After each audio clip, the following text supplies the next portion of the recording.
welcome.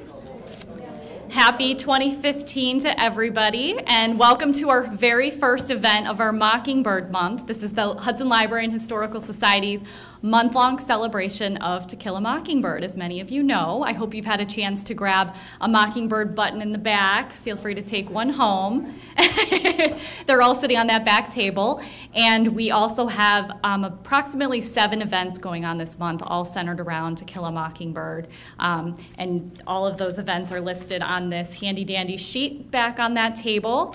And we are also offering a prize basket. And if every program you go to, you can enter your name in that basket, and the more events you attend, the more chances you have to win. So check out our many, many events happening this month. And I also want to add, on January 21st, we have an English professor coming that day who will be talking about, we're calling it Mockingbird 101. But an actor will perform the Atticus Finch closing argument speech as portrayed in the Gregory Peck film to introduce that. That wasn't we just got this actor literally yesterday, so I'm so excited. It'll be about a 7-minute piece, so I hope you'll be able to see that. We also have some other contests going on. There'll be a trivia contest and a scavenger hunt that the Merchants of Main Street will be doing. So, lots of exciting things. We're also celebrating our 10th anniversary in our building, so keep looking for new and exciting things going on at the Hudson Library. During the question and answer session, I will pass out an evaluation form, and if you're interested in keeping up to date with the kinds of things that we have going on here, we bring in a lot of different speakers and have different things. Just put your email address at the bottom and you will be added onto our newsletter. I am so very honored to have Dr. Renee Romano, who's the professor of History, Africana Studies, and Comparative American Studies at Oberlin, to kick off our Mockingbird Month. And I'm especially honored because she drove through the snow from very far away to be here, and I'm truly honored that she was willing to do this. She's a graduate of Yale and Stanford, and she teaches, researches, and writes about race in the United States in the post-World War II, the Black freedom struggle and historical memory, and the challenges of writing about the recent past. She's the author and editor of 4 books. Her most recent is Racial Reckoning, Prosecuting America's Civil Rights Murders. And we are selling the books courtesy of the Learned Owl, our local independent bookstore. And I did pick up the book, and I got through almost all of it, and it's really, really interesting. So if you have a chance, I do urge you to read it. Besides teaching a variety of courses on race and U.S. history, historical memory, and U.S. foreign policy, she's also committed to promoting public history, working with K through 12 educators, increasing access to higher education. She's also served as a historical advisor for the Kent State May 4th Walking Tour and Visitor Center, the Brooklyn Historical Society, and the Radio Diary. So please welcome Dr. Renee Romano.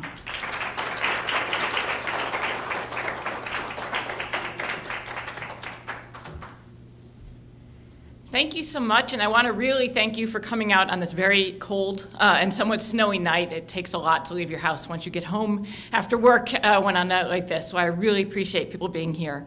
And I am thrilled to be part of the launching of the Mockingbird Month here at Hudson Public Library. My plan today is to talk for about 45 or 50 minutes, so there'll be plenty of time for questions at the end of the talk. But I would also say that if you have questions about anything when I'm speaking, just let me know, and I would be happy to answer questions as we go and to make this a conversation as well as a presentation. And I want to say first off that I am a historian, not a literary scholar. I'm not an expert in this book in particular, and I was excited when I got this invitation because it led me to go revisit To Kill a Mockingbird and to revisit, to visit for the first time, I would say, some of the writing about To Kill a Mockingbird that has been published by other scholars. And I honestly feel a little bit anxious talking about this book, given the powerful sway that To Kill a Mockingbird has had since its publication 55 years ago. So this is a book that has pretty deep resonance and meaning in American society. So talking about it, and as I'm going to do tonight, both contextualizing it and offering some kinds of different vantage points for looking at it, yeah, there's a little bit of anxiety there because it's been such a key presence. For those of you who don't know, To Kill a Mockingbird is the only novel written by Nell Harper Lee, who was born in Monroeville, Alabama in 1926. The novel was published in July 1960. And she published under just her name, Harper Lee. And Monroeville there is pretty close to Mississippi, southern Alabama, south of Montgomery. The book was immediately popular upon its publication. Within a year, it had sold 500,000 copies. In 1961, it won a Pulitzer Prize. In 1962, it became a major Hollywood movie starring Gregory Peck, who won an Oscar for his role as Atticus Finch. And its popularity and cultural influence has only grown since the 1960s. Today, To Kill a Mockingbird is widely taught in middle schools and high schools. I certainly had to. It was given the opportunity to read this in high school. My daughter read it when she was in high school. It's something that's very much on required reading lists of many middle schools and high schools in this country. The book has sold to date over 30 million copies and been translated into over 40 languages. My favorite there is the Polish, with a kind of a cover that's not so subtle. They really wanted to get the idea of what killing a mockingbird means. Harper Lee's hometown of Monroeville, Alabama, which became the kind of background or the model for the town she writes about in the book, has become a tourist attraction, where the courthouse she describes in the book is now a mockingbird museum. And perhaps most impressively, in a 1991 survey by the Library of Congress and the Book of the Month Club, Americans said that To Kill a Mockingbird was second only to the Bible as the book they felt had, quote, most made a difference in their lives. The book is so well known that it's even been satirized by Homer Simpson. And you gotta be, pretty well known to make it onto The Simpsons, who said, he didn't learn how to kill a mockingbird in the book, but it taught him not to judge people by the color of their skin. What good does that do us? So today, my goal is going to be to draw on both works by other scholars who've actually studied To Kill a Mockingbird and some of the material from my recent book, Racial Reckoning, to explore and analyze this novel as a historical document. Before I can start that, and I'll give you an overview of where I'm going, I want to do a very, very bare bones outline of the book, so we have some common ground for those of you who haven't read it or haven't read it recently. And I'm really focusing on the racial themes in this book, and I would say there's many other themes in the book as well. Those of you who've read it recently or have taught it will know there's many layers and depths to this particular work. I'm going to be focusing particularly on the issues in the book related to issues of race and justice. So the book is set in between 1933 and 1935 in segregated Macomb, Alabama, a fictional town based on Lee's hometown of Monroeville. And just as an illustration, some of the stills from the movie here. In many ways, it's a coming-of-age story of Scout, the little girl there, who is 6, narrates the book, and is 6 when it starts, and is 9 when it ends. Scout and her brother Jem are the children of Atticus Finch, here played by Gregory Peck, a widowed lawyer who in the novel is a symbol of Southern progressivism and liberalism. He has a strong moral compass, a strong sense of integrity and basic decency, and throughout the novel he is seeking to instill these values in his children. The main drama of the story is the attempt by Atticus to defend Tom Robinson, who you see down there, a black man who has been wrongfully accused of rape by a poor white woman in the town. While in jail awaiting trial, Tom is nearly lynched by an angry white mob, but Scout arrives and through her innocence is able to get the men to leave. And that scene in the top there is Scout sort of staring down the mob. The trial, though, is what we might call a legal lynching. Despite a skillful and thorough defense by Atticus and a lot of evidence that Tom has been falsely accused of rape, an all-white jury finds him guilty. And Tom is later killed, shot 17 times when he tries to escape from prison while awaiting his appeal, an event that in the book is presented as a tragedy and a travesty. The title of the book, To Kill a Mockingbird, refers to the sin that is done when injustice is inflicted on innocence, as when songbirds who do no harm are slaughtered. Tom here represents a mockingbird, an innocent who is destroyed by the evil of racism. So tonight what I'd like to do in my talk is to discuss what To Kill a Mockingbird might teach us about 3 different historical moments.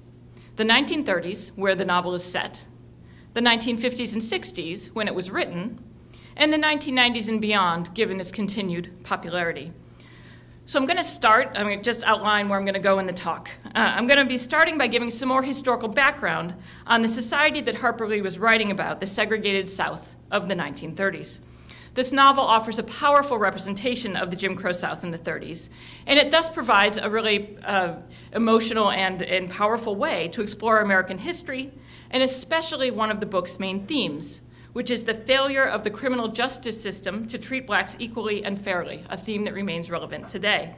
So I'm going to begin by giving more historical context for the world that Harper Lee describes in her novel. But To Kill a Mockingbird is not only a representation of the 1930s, it's also a fascinating historical source in its own right about the United States in the 1960s, when the book is written. So my aim, too, is going to be to analyze this novel as a historian might, as a primary source, which can tell us something about the time, the era in which it was created. So some of the key questions that I think looking at it as a historical source bring to mind for me are, one, why is segregation coming under growing criticism in the late 50s, early 1960s, as evidenced by the publication of a book like To Kill a Mockingbird? How should we understand Lee's actions in the context of her time? How radical was an act was it to write a book like this? And how are Harper Lee's ideas and attitudes a reflection of the historical period in which she was writing, especially a reflection of Southern white liberal thought in the early 1960s? Can't change my picture. Finally, I'm going to explore and consider To Kill a Mockingbird as a historical phenomenon in its own right. The book offers not only insight into the 1930s or the 1960s, but also I think its enduring popularity may provide a way to explore racial attitudes in the United States in the 1990s, 2000s, and today. To Kill a Mockingbird, most scholars judge, is the most widely read book dealing with race in America, the most widely read book in our country dealing with issues of race. So what does the continued popularity of this novel suggest about contemporary racial ideas and attitudes? And in this section, I will try to bring in some of my own work on the phenomena in the 1990s and 2000s of reopening old civil rights era murder cases and trying to bring them back into court. And I'm going to try to link that to why I think some of the reasons To Kill a Mockingbird remains so popular today. We've already moved on. Okay, I'll get there. So my overall argument then is that To Kill a Mockingbird is not only a story about racism and race relations in the US, it's also a book that helps illustrate the kinds of stories that we as Americans like to tell ourselves about race and racism. So that's a lot to lay out in the remaining time I have. So I want to get started with some historical context on the society of the 1930s that Harper Lee is describing so vividly in her novel. So I'm going to start with a brief history lesson. If you want to understand the 30s, you got to go back at least 60 years. That's my rule of thumb. You got to go back at least 60 years from wherever you are to understand where you are. So as a historian, at least that's how I look at things. So we're going to think about the time before 1930s. To understand that society, you got to go back to Reconstruction. Got to go back about 70 years before Harper Lee sets this novel, and particularly thinking about the Civil War and the Reconstruction era. Okay. So this novel is set in segregated Jim Crow South, the 1930s, which is 70 years after the end of slavery in the United States, essentially, about 70 years. So one question that raises is, how do we get from the end of slavery to the era often labeled that of Jim Crow, a time of segregation laws when blacks are clearly second-class citizens and are treated as inferior by both law and custom, certainly in the South, but outside the South as well. And I don't really have time in the talk today to talk about the way race manifests itself in racism in the North as compared to the South, but it's not like the North is innocent of racism and racial discrimination. After the Civil War, we get what is one of the most complicated and least understood eras in American history, commonly referred to as Reconstruction. And there's two big questions of Reconstruction, at least two. One is, how do you bring the North and the South back together into a unified country after a very bloody Civil War? And the second is, how should newly freed slaves be incorporated into this reunified country?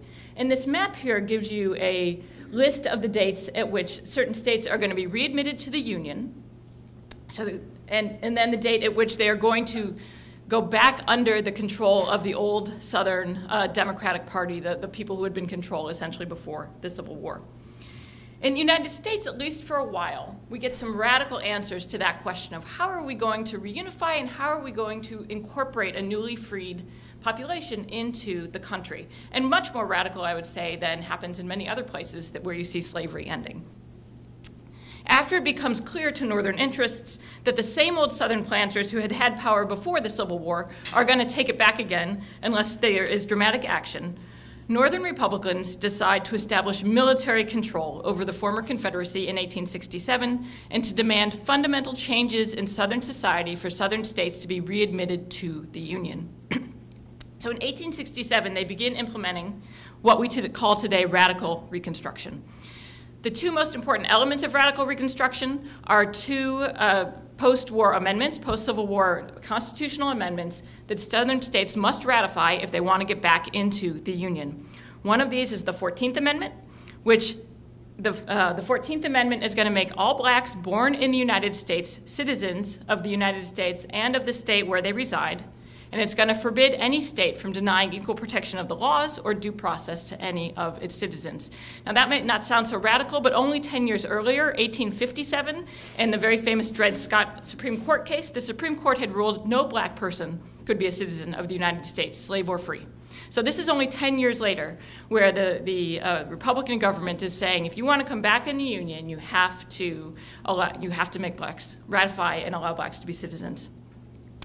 And then the 15th Amendment, which says no state can deny the right to vote because of race, color, or history of servitude. So you cannot disfranchise somebody, take away their vote, or not allow them to vote because they had been a slave or because of the color of their skin. For the next 10 years or so, there's fundamental change in Southern political life.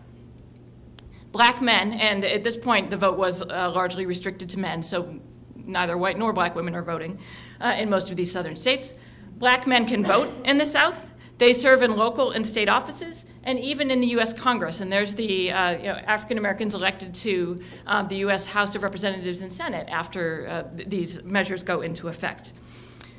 These folks serving in these new Southern state legislatures and in the federal legislature are going to help rewrite Southern state constitutions, and are particularly going to make Southern state constitutions more friendly to the poor, getting rid of things like debtor prison, providing more money for things like public education. And in 1875, Congress passes a Civil Rights Act, which forbids racial discrimination in public accommodations like hotels and restaurants and theaters. All of this transforms the South, turning blacks or making blacks equal citizens under the law, folks who are involved in politics, and making it illegal to discriminate in public accommodations. So that's what happens after the Civil War for a very brief time period, but it does not last. It doesn't last for a variety of reasons. One reason is Southern whites, and particularly those who had had power before, cannot stand this new society. They cannot stand losing power, and they cannot stand seeing the people that they had owned in positions above them. And what happens is a long-standing, over 10-year-long guerrilla war that isn't much talked about, but the Civil War doesn't really exactly end. There's a guerrilla war that goes on in the South for years after the end of the Civil War to try and get back state control, local control over these states by the old Democratic Party. And at this point, the Democrats were the party of the, sort of the slave-owning white South party. Northern whites, who had been the ones pushing this in the first place, eventually lose interest. And especially as they see the violence and all the stuff going on, they're like, let's just get on with it. We're tired of all this hoo-ha. We're just not going to worry about it anymore. And about 10 years after they start, they pull out federal troops, and they just say, we're just going to let the old people be back in charge. And this is a decision made easier because neither Northern nor Southern whites have much faith in the idea of racial equality. In the North, too, there's pretty much consensus that blacks are racially inferior, and so racism is one of the things that allows Reconstruction to come to an end. By 1877, every Southern state had freed itself from federal control and had begun the process of reestablishing white domination. That domination would be established or reestablished through what one scholar has called a tripartite of oppression. In other words, that white supremacy rests on three key pillars, and this is the world that Harper Lee really brings to life in To Kill a Mockingbird. One of those pillars is economic control over black labor, where whites are going to regain control over black laborers through a system known as sharecropping. I don't have time, again, to talk about sharecropping much in detail, but essentially it's an exploitative labor system that ties blacks to the land, makes it hard for them to own land, to get ahead, to accumulate property, or to leave the plantations on which they are farming. And that economic control of black labor is made easier because states also move to contain black political power, which is the second pillar of racial oppression in the South. So sharecropping helps tie blacks to the land again and keeps profits in the hands of whites.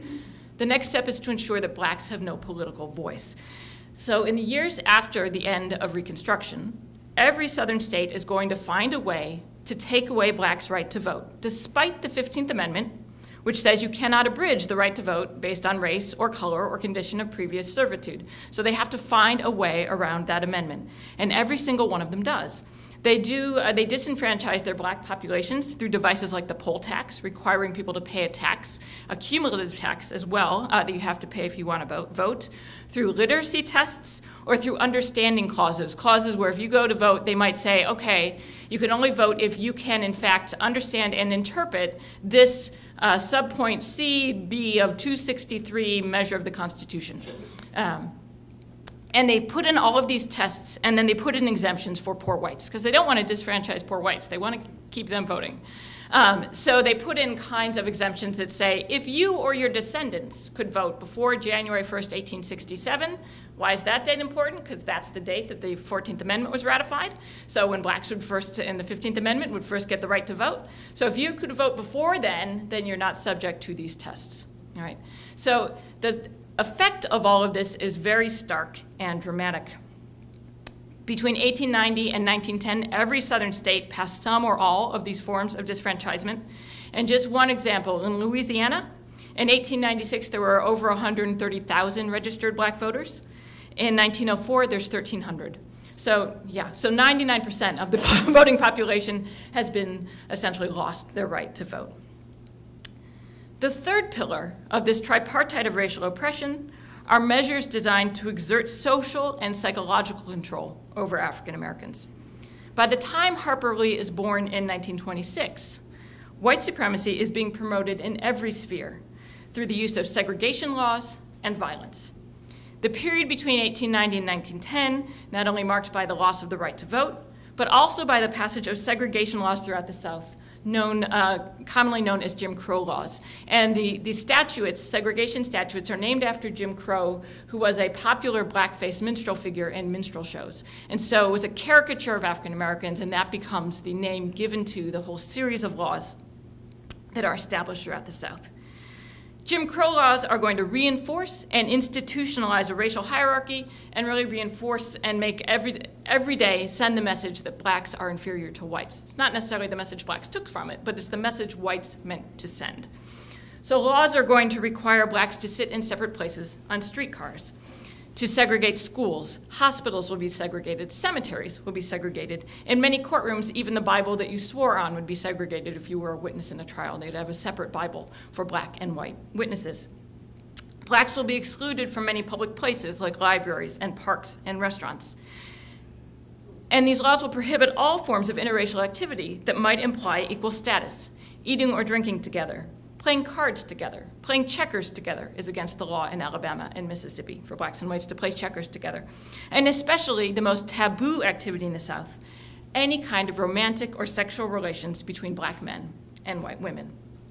And there's a long and complicated story of how these laws come to be seen as legal, despite the fact of the 14th Amendment, which says you have to have equal due process and equal treatment of the laws.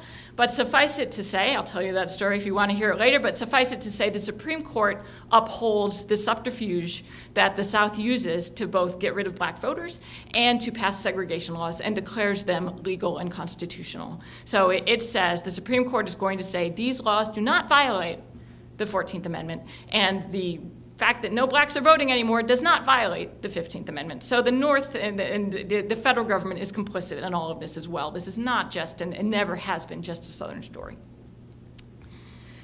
Jim Crow laws and customs are backed up by many forms of violence, and especially lynching, which can be defined as a mob murder of an individual, usually done in public, often brutal, and many times involving torture. There were a few lynchings of blacks before the Civil War, but a wave of lynching begins in the 1880s. Between 1880 and 1968, there were nearly 5,000 lynchings, primarily in the South, and primarily of black men. At its peak in 1892, there were 4 lynchings a week in the South. For most of this 50-year period, there was at least one person being lynched every week. Harper Lee certainly grew up aware of lynchings. So she sets her story in the early 30s. In 1930 alone, there were 130 lynchings. She had grown up, too, witnessing black men being falsely imprisoned on charges of rape of white women. Most famously, done to the Scottsboro boys, 9 black teenagers who were riding the trains in 1931. 2 white women on the train accused them of rape, and the 9 are sent to jail and spend many, many years in jail when they were falsely accused, and the women later recant and say that they had not done anything to them. Now, I'm going to take a minute here. I'm going to show a couple lynching photographs. These are not particularly graphic lynching photographs because that was not the point of showing these. But I want to just actually open this up and just ask for your thoughts and comments. The next 2 images here are postcards. Postcards that were taken because people took lynching photographs and then they turned them into postcards. If you ever get a chance, if you have an interest in this, there's a very powerful exhibit called Without Sanctuary that collects these lynching photos and postcards. It has been a traveling show, and it's now also a book. But it is, to me, one of the, just beyond shame of American history, that folks would take this horrific racial violence and turn it into something that you send on a postcard. So this is an example of a postcard of a lynching. So I just want to actually, I'll stop for a minute. I hate just talking to people. And say, and ask, anything you notice, anything you want to point out about this, any comments?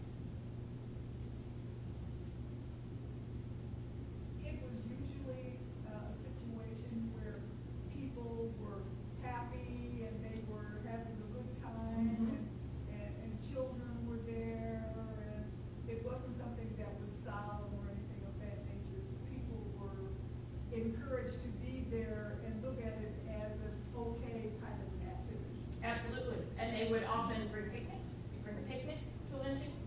You bring your children. Sometimes if the lynching were out somewhere, railroads would run special trains. So you could get there and take your excursion out into the lynching, right? It was a social activity meant to be for whites, something you might enjoy. Yeah. Have they ever done any kind of study to see if the small children were emotionally impacted to see this kind of tragedy or the violence against another human being? Right. Studies that are kind of collecting data, scientific studies, I have not seen. There have been some really interesting, more psychological kind of mind thoughts on what does it mean to grow up surrounded by, not only grow up surrounded by this kind of violence, but to be taught by your parents that this is the way to be in the world. And one of the things I teach, a very powerful and highly recommended, if you're graphic, but highly recommended short story by James Baldwin, one of the great American writers. It's called Going to Meet the Man. And I think it's a short story that's in a collection of a book by the same name. But he is imagining a white sheriff in the 1960s who's then flashing back to being brought back to a lynching by his father when he was a child. And what he learned about what it meant to be a man, what it meant to be a Southern white man, what he was taught about what Southern white men are supposed to do and what manhood is. And so there have been different people who've written about it from fictional perspectives and things, but I haven't seen a kind of study where you find people who were brought to lynchings as children and that kind of stuff. I have a question. It's not specifically about the lynching, but what was the makeup of the Supreme Court that was willing to support those particular rulings? 9 white men. I mean, and they're all going to be men at that point. They're all going to be white. There'd be some Southerners, right? But it was not majority Southern. That's the question. Yeah, no, not majority Southern, because the kinds of, the 14th Amendment. Now we're going to get way off and we'll get beyond one of my happy words. I mean, the 14th Amendment becomes something that the Supreme Court is going to use to protect corporations. If you look at our life now, like why corporations say they're a person and corporations get a lot of protection, for 50, 60, until the Civil Rights Movement, the 14th Amendment is interpreted in a way that provides more protection of corporations than it does to African Americans. And it's going to take the Civil Rights Movement to say, yo, there was this amendment. It's supposed to protect us and to force that back onto courts. So there's no interest in racial equality or belief in So it's not, it's much more majority kind of position. The Southern whites do need to keep the colored population in order. Right? That kind of view would be not just a Southern view. But that's not. Yeah. Can you read the writing on it? Oh, I don't think I can, unfortunately. It's not, it probably in the book would be, because this is from their book. If anybody wants to make it go this one,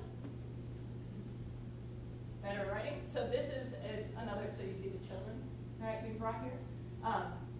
So that's the writing on the back of the postcard that was sent to someone in 1920, right? From Analytical, right?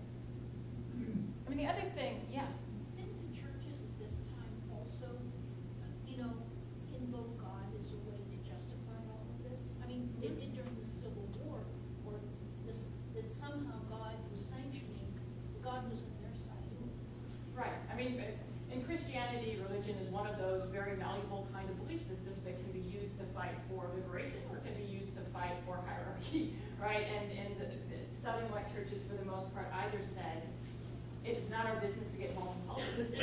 We are involved in souls, not the political realm. Or, in fact, the Bible says that blacks are the servant race, and that's the way it's meant to be. And God says the races shall not mix. And a lot of the court decisions in this period also cite natural law. Like God created the races separate, so we're just on earth following what he set as natural law. So yes, religion was a tool to uphold racial segregation, though it also then becomes a tool for racial liberation when African Americans turn during the civil rights movement. They're going to be able to use this as a tool for racial liberation. So the only other thing I want to point out from these are folks hiding their faces. They're not worried, right? So they're standing in front of someone who's just been murdered, right? You'd think if you were standing in someone who's just been murdered, you might be a little concerned that someone might see there, right? There's none of that concern because they know there is not a chance that they will be arrested for a crime, right? Lynchings are not illegal, right? It's very much a form of entertainment. Mm-hmm. Yeah. Word spread around, going to be hanging. Yeah, it was a form of entertainment, and there was basically no danger to being involved in this. Yeah, Eric. So, out of curiosity, the Klan, when did the Klan rise, and at what point did they go beneath the hood? Very good. So the Klan starts beneath the hood. They start in after the Civil War, during this period of the period right after the Civil War, 1867. They're going to get their start. They wear costumes from the start, and they are trying to regain, white Southern Democratic control over Southern states. They are the early Klan targets both blacks who are voting, but also white Republicans. So they are targeting white Republicans who are down in the South running the states down there.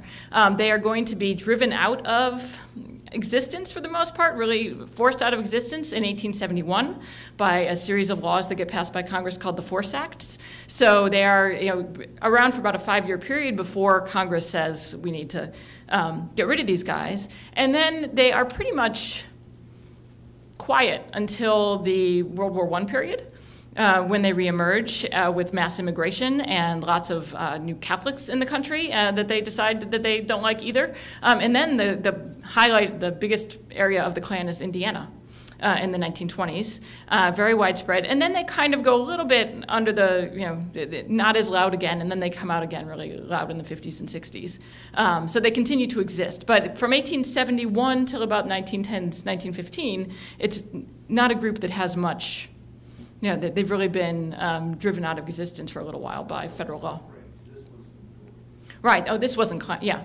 No. These were the people in town. Right. You'd bring your kid, the farmers, the bankers. Right. Yeah. No, this was not a fringe. Why was Indiana so popular? Why was Indiana the height of the? There was a. That's a really good question. Why Indiana became the height of the Klan? They, in the 1920s, really didn't like immigrants, right? And they were really worried about all the immigrants that were pouring into places like Illinois and places like Cleveland, right? You're getting lots of immigrants who are coming, not only who are Catholic, but also who sometimes come from Eastern Europe and might have more radical kind of anarchist ideas. And so that becomes one of the key hotbeds of Klan activism. So we'll go back to the dog here. Indeed, just to give you a sense of how acceptable this was, there was no record of any white person ever having been convicted of murder for lynching a black person in 34 states until the James Byrd lynching in Texas in 1998. So this was something that essentially, happened, and everybody knew who did it, everybody knew who had been involved, and nobody went to jail. This racial system, and especially the very public nature of lynching, makes clear that the legal system was as much part of the structures upholding white supremacy as any of the other institutions of segregated society. There was Jim Crow justice in the South, just like there was Jim Crow everything else. Blacks were not allowed to serve on juries, were not viewed as credible witnesses. Blacks who committed crimes against whites or were alleged to were very harshly punished, where whites were very rarely convicted for committing crimes against blacks. Courts, in other words, were not fair and just institutions that offered justice to all. They were key sites for enforcing and producing racial inequality. Okay, so this is the world that develops in the wake of Reconstruction and holds sway in the United States for nearly 100 years, really from the 1870s to nearly the 1970s. But I now want to turn to the time period when Harper Lee was writing this novel in the 1950s and early 1960. And my goal here is to try to locate the novel in the broader historical landscape, and to give a better context for understanding the kind of intervention that Harper Lee was actually making when she wrote this work. So To Kill a Mockingbird offers a powerful critique of the racial status quo and of the specific racist practices of the South, and it reflects a larger historical moment when segregation and legalized discrimination are attracting greater national scrutiny and attention. In the 1950s in the United States, there begins to be more cogent and public critiques of Jim Crow segregation and legalized black inferiority. Those critiques emerge for a variety of reasons. One reason you begin to see more critiques of segregation is because of major demographic changes, where you see African Americans essentially voting with their feet and moving to places where they will potentially have more economic opportunity, have the right to vote, and face less violence like lynching. So in 1865, all but 200,000 of the 4.5 million blacks in the United States lived in the rural South. By 1960, half of all the 15 million blacks in the United States lived in northern, midwestern, or western cities. And what that means is folks who are living outside the South do have the right to vote. In cities like Detroit and New York, you begin to see black representatives being elected to Congress because they are living in neighborhoods where they can control who is elected. You begin to see political parties being a little bit more concerned about appealing to the black vote because in states like Illinois and Ohio, there's some places where the black vote has a potential margin to turn an election a particular way. So there's more political, a little bit more political clout, not a ton, but a little bit more political clout for African Americans by 1960. And this movement of folks from the South is also going to help nationalize the issue of segregation, make it something that seems more like a national issue, not just restricted to one particular region. A second factor leading to new scrutiny and new attention to the practice of segregation is World War II. World War II leads to a greater consensus, especially among intellectuals, that racism can be very dangerous. Both the ideologies of Nazism and the genocide of the Jews convince many white progressives that biological racial theories, so the theories that one group of people are somehow biologically inferior to another, are dangerous and destructive and misguided. And you see a new kind of wartime liberal consensus on race, particularly represented by what is the other seminal work on race in American history in this period, I would say, which is Gunnar Myrdal's An American Dilemma. A much longer book than To Kill a Mockingbird, a much less light read. It's about 1,500 pages, and it's published in 1944. This is a massive study of American race relations. It is sponsored by the Carnegie Foundation, and the foundation chose Gunnar Myrdal, who's a Swedish sociologist, to do this study because they wanted a non-American. They wanted somebody who could be an outsider looking in and trying to see what was, trying to figure out what was going on in the United States in regards to race. The key argument of American Dilemma that Myrdal develops is he argues there's such a thing as the American creed. And that creed, he says, is a core set of beliefs that come out of the Constitution, that come out of the Declaration of Independence, that are a belief in democracy, in fair play, in equality, and justice. So for him, the American dilemma was the contradiction between Americans' core set of beliefs, their core beliefs in justice and fairness and integrity and egalitarianism, and the way white Americans treated black people. Right? So that was the dilemma. An American dilemma thus makes a really important move. It describes segregation and racism as un-American, as fundamentally foreign, as something that is not part of this country's values and traditions. Those values and traditions are all about all people are created equal, right? The racism is an aberration and something then that is separate from and needs to be dealt with through people changing their attitudes and recognizing this moral contradiction they have because of what they actually believe and the way they treat black people. So and I'll get more, we'll talk a little bit more about this as I go on. Just as we see a new framing of racism as un-American, there's also new international pressures on the United States to put more democratic policies into practice. And this happens after the end of World War II with the emergence of the Cold War with the Soviet Union. And there's a new concern, especially among the federal governments, about the United States being able to portray itself as the leader of the free world, about the United States being able to sell itself as the leader of a free world to newly decolonized African and Asian nations, and about the United States positioning itself in opposition to the tyranny and communism of the Soviet Union as they saw it. In this context, segregation and legal discrimination, and particularly laws that treat people differently, become a burden on foreign policy and become something that American policymakers become more concerned about. How is that playing in the propaganda of the Soviet Union and China when there are lynchings in the United States? So the racial practices of the South begin to have an international, international repercussions for the United States in the 1950s. And finally, there's more attention to racism and segregation because of the emergence of a movement in the South led by African Americans demanding basic human and civil rights. So we see intensified black demands for equality and justice in the era after World War II. Black pressure is going to help lead to the desegregation of the armed forces in 1948.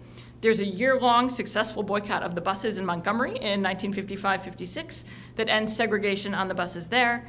And there is throughout the South the civil rights movement emerging that is demanding voting rights, demanding an end to Jim Crow, and demanding basic human integrity for all American citizens. So there's a widespread sort of upheaval starting in the South among African Americans as the civil rights movement begins.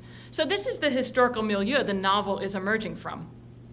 To Kill a Mockingbird, published in 1960, is exemplary of these mid-century critiques of Southern racism.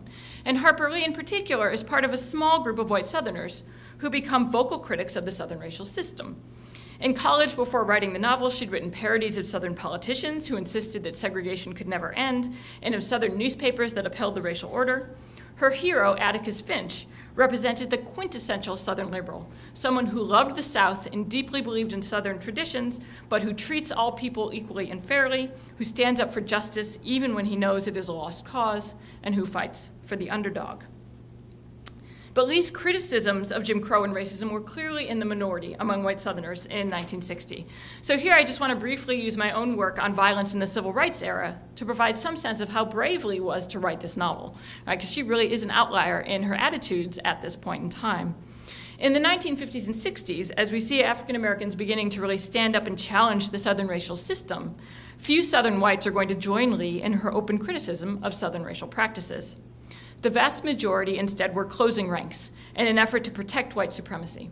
That closing of the ranks is illustrated especially by the extent of violence directed at blacks and their white allies during the civil rights years, as well as the continued use of the justice system as an instrument to uphold white supremacy. So let me just real briefly talk about what's going on in this period in relation to themes of justice, crime, and law to get a sense of where, how Lee is standing out really. So violence directed at blacks by whites was commonplace throughout the 1950s and 60s South, and I think often underestimated. There were countless, hundreds and hundreds of beatings, bombings, hundreds of bombings of homes and churches, countless cases of arson, and most seriously, murders. There's hundreds and hundreds of racially motivated killings in the South in the 50s and 60s. These murders were a form of racial terrorism, not unlike lynching, and were used as a tool to assert white supremacy. And while often committed by the Ku Klux Klan, this reign of violence was fostered and condoned by many institutions of Southern life. Well, I seem to be stuck. There we go.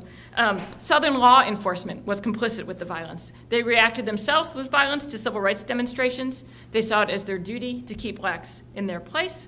Many people in the police or sheriff's office were actually in the Klan. They sometimes aided and abetted racial murders. Law enforcement also condoned racial violence by refusing to investigate bombings, burnings, and murders. And just a few examples. The sheriff in Albany, Georgia, when 5 black churches burned down, insisted that all of them had been hit by lightning strikes and there were no crimes to investigate. A sheriff in Mississippi in 1955 argued that a voting rights activist that had died in a car accident despite the bullet fragments found in his face. Yeah, and and that's a crime that nobody was ever sent to jail for. No one was ever charged with that killing. Southern political authorities gave tacit approval, or often open approval, to this reign of terror and violence through their inaction to rein it in, their rhetoric of racial hatred, and their insistence in upholding strict segregationist policies. In addition, Southern elected officials used public funds to support private organizations designed to protect segregation, like the Citizens Councils, and in some states, they used public funds to create public organizations designed to maintain segregation, like the Mississippi Sovereignty Commission. And if you don't know about the Mississippi State Sovereignty Commission, this is a really, really fascinating public agency that lasts from 1956, when Mississippi creates it, to 1973. And this is a pamphlet that they put out telling Mississippians that don't be brainwashed by Supreme Court rulings like Brown v. Board of Education. You don't actually have to integrate the schools. Other things the Sovereignty Commission did, and all of their papers are now online after a failed attempt by the state of Mississippi to burn the records.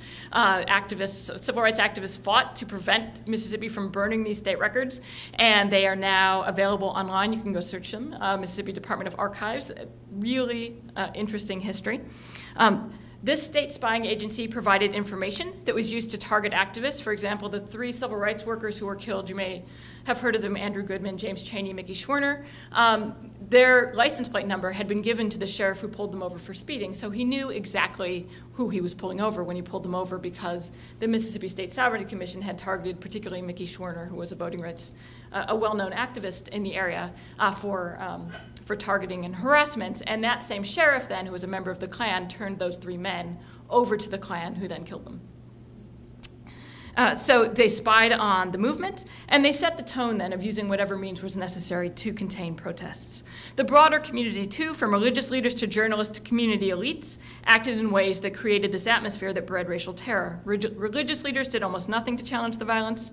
Most Southern newspapers either supported segregation, they didn't cover violence against blacks, or if they did cover it, they blamed the activists themselves for bringing on the violence on themselves. And many white Southern communities made clear that they were willing to put up with violence in order to maintain the status quo. And those whites who dared to speak out against the Klan or to criticize racial violence found themselves ostracized by others. Their businesses were boycotted, they were socially snubbed. There are a lot of memoirs, well, not a lot, there's a handful of memoirs written by white Southerners who did things as small as, say, maybe it wasn't really a good thing to kill 4 black girls in church bombing. Maybe we should all look at ourselves if we live in a society where we see 4 black girls being killed in a Birmingham church bombing, those people having to leave the South, like being driven out of the cities where they are because they are so harassed for voicing that kind of opinion. One Mississippi woman who became a pariah after criticizing the 1964 murders of Goodman, Chaney, and Schwerner later wrote that her treatment made her realize, quote, how Nazi Germany was possible. And as soon as there was any critique of these murders by outsiders, Southern communities rallied around those who were accused. For example, the 2 men who were put on trial for Emmett Till's murder in 1955 found the community came to their aid as soon as the case attracted national media attention. Local newspapers openly began to support them. $10,000 was raised in contributions for their defense, and all 5 defense lawyers in the county agreed to represent them, which is kind of the opposite of the Atticus Finch phenomenon. Right.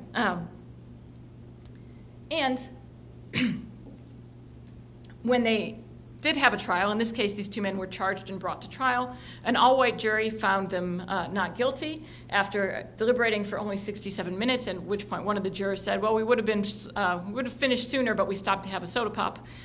Took them 67 minutes, and the 2 men then later admitted to William Huey that they had killed Emmett Till and told them how he'd done it in the pages of Look magazine just a few months after the verdict, which they could no longer be tried again, because once you've been acquitted of a crime, you cannot be tried again for that same crime. So as the Till trial suggests, legal justice served the interest of maintaining white dominance, not protecting blacks. Of all these murders, very few of the perpetrators were even charged, let alone tried. The few cases that went to trial typically ended in acquittals, like the Till trial, or mistrials. In the rare case of convictions, sentences were typically very light. The brother of Virgil Ware, a 13-year-old who was murdered in Birmingham, Alabama on the same day as the Birmingham church bombing. 6 black teenagers died in Birmingham that day, not just the 4 who were killed in the church bombing. We don't usually hear about the other 2 very much. But Virgil Ware was, now I'm getting off my script, Virgil Ware was shot. He was riding with his brother on the handlebars of his bike, and 2 Eagle Scouts who were coming back from a segregationist rally fired a gun out the window and killed this 13-year-old boy. Those 2 were tried. They were given suspended sentences and never served a day of anything for killing this 13-year-old boy. And Virgil Ware's brother later complained you could get more time back then for shooting a good hunting dog. So in this context, for a white Southerner to write To Kill a Mockingbird was a quite radical act of protest. Lee was standing up to her society and demanding that people look at themselves honestly. At a time of widespread violence and when those who questioned segregation were being ostracized, Lee portrayed blind racial hatred as immoral and unjust.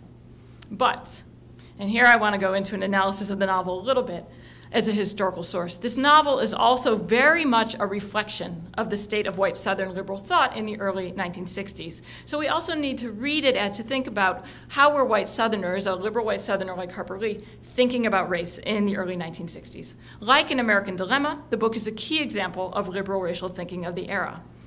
To Kill a Mockingbird thus highlights some of the ways in which white Southerners, and given the popularity of the book nationwide, whites more generally thought about race. So what does To Kill a Mockingbird tell us? Well, for one thing, I think it tells us that Southern white liberals had a hard time giving African Americans a role in the fight for their own liberation. In this book, blacks are noble but passive, and whites are the actors. Blacks are acted upon, innocent, and unable to defend themselves. Blacks like Tom Robinson are innocent and helpless victims of rabid racism, but Lee does not portray African Americans as active players in attacking or critiquing segregation. Lee thus argues in the book that racial change will occur through the leadership of people like Atticus Finch, through the leadership of Southern white liberals. And there's a key scene in the book where Atticus Finch kills a rabid dog, and many scholars agree this rabid dog is a symbol of white racism. And he does so when a policeman says, I can't do it, you're a better shot than me, you have to do it, right? The legal system's not gonna end segregation, it's gonna have to be done under the leadership of people like Southern white liberals. And the role that blacks have in that scene is to warn Atticus about the dog. They can warn whites of racism, but the black maid who warns him can't do anything about the dog herself, right? She can't take down the dog. That has to be the work that Atticus Finch does. So although it was not seen this way at the time, this is a paternalistic book, right? It is a book that imagines that whites know best, that white liberals know best what other people need. And that is very common in 1960s white racial thinking. It's not even gone today. I would say it gets more criticism today than it did in 1960. But certainly that is one of the issues that's going on in To Kill a Mockingbird. And finally, To Kill a Mockingbird reflects white liberal thought that has great faith in American institutions and in the power of democracy to solve American racial problems. Atticus characterizes racism as a disease that he's trying to protect his children from. He says people go mad when anything involving blacks come up, but he doesn't understand why. This is the Gunnar Myrdal American Dilemma understanding of racism. Racism is a disease. It is not representative of American institutions or ideas. It is an aberration. The solution, therefore, is not major institutional change. It's changes in attitudes. It's a moral change.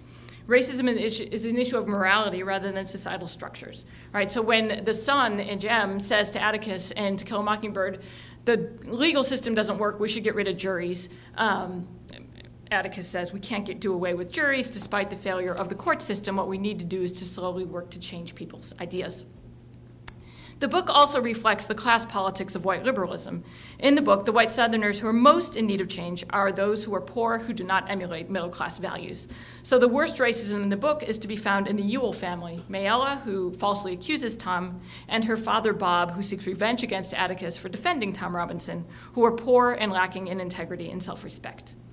To Kill a Mockingbird, one scholar argues, thus can be read as a text that's meant to reassure anxious white Southerners that civil rights change could come to the South peacefully, under the leadership of wise and benevolent elites like Atticus Finch, and without dividing the white Southern community.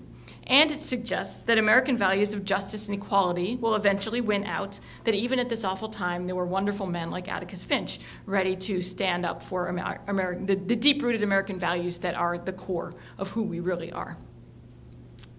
But this white liberal framing of racism and race relations needs, I think, to be interrogated. Even at the time that Lee was writing, blacks were proving to be the key engines of racial change in the South. So it was problematic to present blacks as helpless victims who must await white knights to save them. Within a few years of its publication, moreover, black activists had begun to seriously question the very basic idea that American institutions were fair and just, and that racism was a disease or an aberration.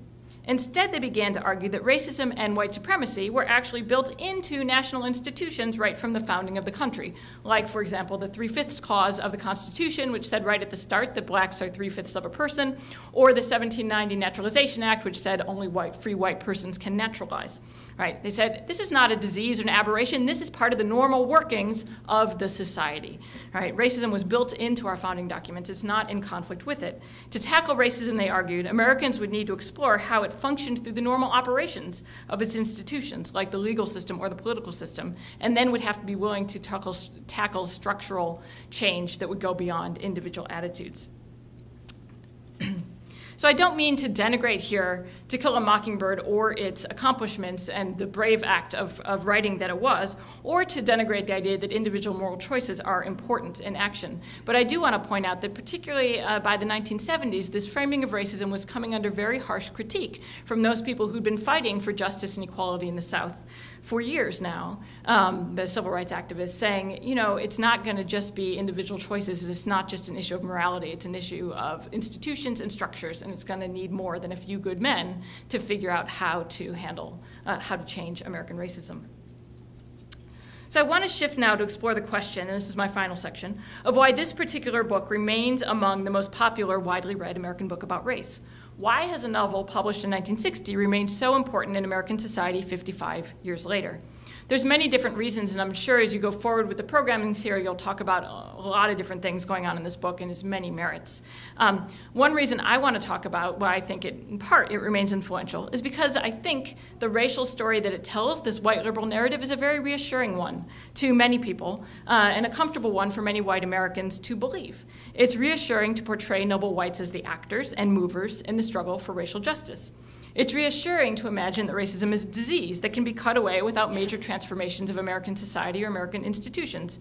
And it's reassuring to portray racism as a matter of individual attitudes, because then you can tell yourself, well, I'm not a racist, so I didn't do anything wrong, right? It's, you know, you can just say, he's the racist over there, that one bad Klansman guy, right? That's the racist, and I know I'm not.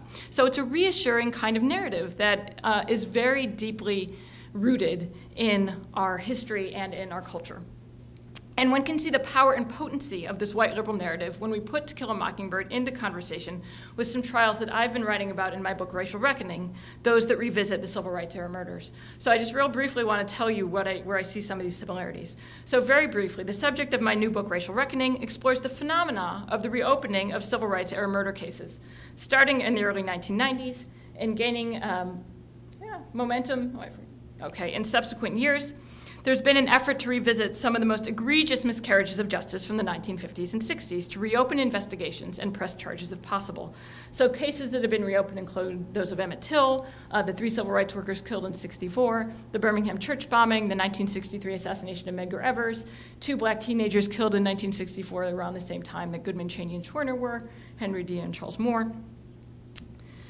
Since 1990, local, state, or federal authorities have reinvestigated the murders of over 100 people killed in the 1950s and 60s South. They've made arrests in nearly 30 cases of unsolved civil rights murders. 21 men have been convicted or have pled guilty to charges in these cases. And although I don't write about this in the book, there's also been efforts to go back and pardon people who were wrongfully convicted of crimes like rape, like the Scottsboro boys, the last of whom was pardoned by the state of Alabama in 2013. So this is a fascinating phenomenon to me, this interest in revisiting the past and trying to remedy racial injustices. And the book seeks to explain why it's happening, what happens when cases come into the courtroom, and how the reopenings are portrayed and represented in media and popular culture. So there's many arguments in the book, but here I just want to outline 3 that I think become relevant to thinking about the continued popularity of To Kill a Mockingbird. One is, first, the key actors pushing for the legal process are typically relatives and other activists who fought long, lonely battles to try to convince or pressure Southern authorities to get some kind of legal justice for their loved ones. Second, these relatives and activists see reopenings not only as an important way to say my loved one is worthy of legal justice, but also as a way to prod a national conversation about the racial terrorism of the era, the complicity of the community with it, and its legacies for today. This is an activist project to have conversations about how does Jim Crow society continue to affect our world today, and how was there broader community responsibility for it, and how should that affect how we think about race today. Okay, so that's a key part of the story for those most involved in trying to get these cases reopened. But, and this is one of the other arguments, that's not the narrative that typically emerges from the courtroom or is publicized by the media or other popular cultural representations of the trials. Instead, in many ways, that activist understanding about why we need to be doing this is lost, and instead we get one of the popular understandings that resonates with the kind of white liberal framing that you get in To Kill a Mockingbird. So what are the similarities? One, like in To Kill a Mockingbird, popular media representations of contemporary trials portray the key actors as Southern white lawyers. This might be called the Atticus Finch effect, right, where the main figure of racial change is the righteous white lawyer. And the most egregious example of this is the one feature film made about these cases, Ghost of Mississippi, which tells the story of the reopening of the Medgar Evers murder case. That case got reopened because Myrlie Evers, who was his widow, fought from 1963 until 1994 to see her husband's murderer go to jail. And the many ways she fought for that are just astonishing. But in the film, the star is Alec Baldwin, Bobby DeLauder, the white prosecutor, who becomes the main figure, the one who's really making the change. And here you can tell he's the only one looking straight out. James Wood is Byron de la Beckwith, he's the Klan assassin, and then Whoopi Goldberg plays Myrlie Evers. They don't get to look straight at the camera, right? Alec Baldwin gets to look straight out. Even more than To Kill a Mockingbird does. And the film, I would say, also presents Myrlie Evers as very noble, but very passive. She's constantly sitting there waiting by the phone, waiting for Bobby DeLauder to tell her how justice is coming, right? Which is just such a misrepresentation of the story and of her own activism within it. Even more than To Kill a Mockingbird does with the figure of Bob Ewell, these trials and the narratives that emerge about them present racism as the problem of a few bad men. They scapegoat individuals for the racism of the whole Jim Crow era. And the prosecutions in the courtroom and then in media representations tend to paint a picture of these old Klansmen as a few bad apples who didn't represent how people felt then or how they felt now. They're presented as aberrant, as deviant, in the words of one defense attorney, the human equivalent of a cockroach. The trial narrative thus tells a very limited story about our history by pinning responsibility for the violence of a whole racial era on the handful of a few old men. And thus, like To Kill a Mockingbird, these portrayals suggest the strength and fairness of American legal institutions. The problem was a few bad Klansmen, and by jailing them, the legal system can now redeem itself for whatever miscarriages of justice might have taken place in the 1950s and 60s. One Glamour magazine article summed this up well, and there's a lot of these kinds of Glamour and People articles about these trials, about the Birmingham church bomb trials. They said, racism has given way to a desire to see justice done. We have moved beyond racism that is now in our past. Justice has been done. And this is another a visual representation of that same kind of feeling. By going back, revisiting these crimes, we have fixed whatever left was wrong, moved on, and redeemed ourselves, and our institutions are now completely fair and just and back to their core values.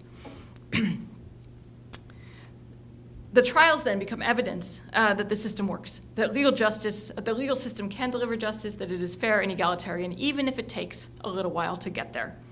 Indeed, in the historical moment of the 1990s, when the dominant racial ideology is premised on the idea that there has been great racial progress since the 1960s, and that the laws passed during the civil rights era effectively rooted racism out of public and institutional life, the contemporary impetus to revisit the racial violence of the civil rights era is often portrayed as an effort to go back and finally do the few little things we need to close the door on our past, to show that we have fully transcended and overcome our racist history. Trials in this narrative, thus, are in some ways finally finishing the job that Atticus started, of providing equal justice to blacks in the South. So just a little conclusion here. But even as the trials I study suggest the continued popularity of a racial narrative that focuses on racism as individual actions, on Southern white leadership, and on the basic soundness of American institutions, events of the last few months call that understanding of race into question. The past few months have witnessed a new awareness of, and for some outrage about, what is in effect another form of state-sanctioned killings of black men. Although there's certainly debates about whether recent police killings in Ferguson, in New York, and Cleveland are justifiable or not, there is no question, I think, that the findings of grand juries that police actions are not criminal means that these killings have effectively been sanctioned by the state. Although the historical context of today is obviously different, one can see echoes of the narrative I've been discussing in debates today about how to understand these killings. Is this a case of a few police officers who acted inappropriately, or a bigger systemic issue with policing in this country? Should we understand what happened in Ferguson or Cleveland as a case of things gone awry in a system that generally works and is fair, or as evidence that our legal system, in its normal functioning, fails to value black life equally to that of whites? On these questions today, we see a very stark divide between blacks and whites. A very recent poll just done about a week ago, 2 weeks ago, by Washington Post and ABC News, found that only about 10% of African Americans think they and other minorities receive equal treatment as whites in the criminal justice system, and only 20% are confident that the police treat blacks and whites equally. In contrast, over 50% of whites think the criminal justice system treats all races equally, and over 60% are confident that the police treat blacks and whites equally. In short, it is far easier for whites to believe that American institutions are fair and to dismiss racist acts as the fault of a few individuals than it is for blacks to do so, who have lived a very different experience in this country and have a very different sense of reality. And I just found this cartoon and kind of liked it. So this is from about a year and a half ago, though remains relevant today, that what the talk means for white parents versus black parents, right? White parents, the talk can be about the birds and the bees. For black parents of black sons particularly, the talk is about how you have to look out for yourself in relation to the criminal justice system. Perhaps this difference is the difference between the worldviews of Atticus Finch and Tom Robinson, although in truth we don't know a lot about how Robinson understood his world. We do know from the book that Atticus had some confidence that Tom would be set free after an appeal to a higher court, so that the legal system would still work, that he would find his justice. He tells his son, who's very upset, that Tom stands a good chance of winning on appeal. Tom himself, however, has no faith he will ever be accorded justice in court and instead tries to escape. Atticus says afterwards, "I guess Tom was tired of white men's chances and preferred to take his own." Or perhaps as Tom saw it, he had no chance of finding justice through the courts, despite what Atticus Finch or others might have believed. None of what I've laid out here tonight makes To Kill a Mockingbird any less important to read or to understand. Indeed, given its popularity and continued influence in American life, it is vital to interrogate and analyze this book. So I will echo another scholar of U.S. racial history who has suggested that we need to study To Kill a Mockingbird not only as a work of literature, but also as a work of history and as a primary source, a primary historical source, and that we need to use it as an occasion for serious public conversations, not only about America's racial history, but also about American thought and practice today. Thank you.